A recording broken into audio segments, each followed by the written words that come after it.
శివుడికి శ్మశానం అంటే ఎందుకు అంత ఇష్టమో మీకు తెలుసా? ఒకరోజు పార్వతీదేవి శివుడికి ఇలా అడుగుతుంది, శుభ్రమైన కైలాసం ఉండగా, ఇంత ఐశ్వర్యం ఉండగా, మిమ్మల్ని ప్రేమించే నేను, మన పిల్లలు ఉండగా శ్మశానంలో ఎందుకు ఉంటారని అడుగుతుంది. దాంతో శివుడు మెల్లగా నవ్వుతూ, బ్రతికి ఉన్నంత కాలం అన్ని చోట్లకి అందరూ వెళ్తారు, కానీ శ్మశానానికి ఎవ్వరు ఊరికే రారు పార్వతి. నేను గొప్పవాణ్ణి అని కొందరు అంటారు, నేను తెల్లగా ఉన్నా అని కొందరు అంటారు, నేను పొడువుగా ఉన్నా అని కొందరు అంటారు, నాకు పాటలు వచ్చు అంటారు, నేను ఉపన్యాసాలు ఇవ్వగలను అంటారు, నా దగ్గర ఎంతో డబ్బు ఉంది అంటారు, నాకు రాజకీయ బలం ఉంది అంటారు. ఇన్ని ఉన్నాయని అనుకున్న వాడి ఊపిరి బయటకు వెళ్లిపోయిన తర్వాత వాడిని తీసుకువచ్చి అన్ని తీసి పాడ మీద మోసుకువచ్చి కర్రల మీద పడుకోబెట్టి కాలుస్తుంటే జీవుడు లేచి నిలబడతాడు. మంటల్లో పుర్రె పగిలిపోయిన తర్వాత కన్న కొడుకు కూడా స్నానం చేసి వెళ్లిపోతుంటే చీకటి పడిపోయాక ఆ ఆత్మ నా అన్నవారు నా చుట్టూ ఎవ్వరు లేరు, అందరూ నా వాళ్లే అనుకున్నా కదా అని చుట్టూ చూసి భయంతో ఏడుస్తూ ఉంటే నేను ఉన్నానురా అని చెప్పడానికి, నేను ఇక్కడ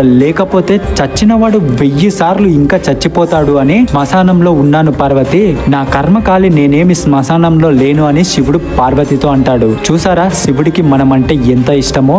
ఓం నమ శివాయ.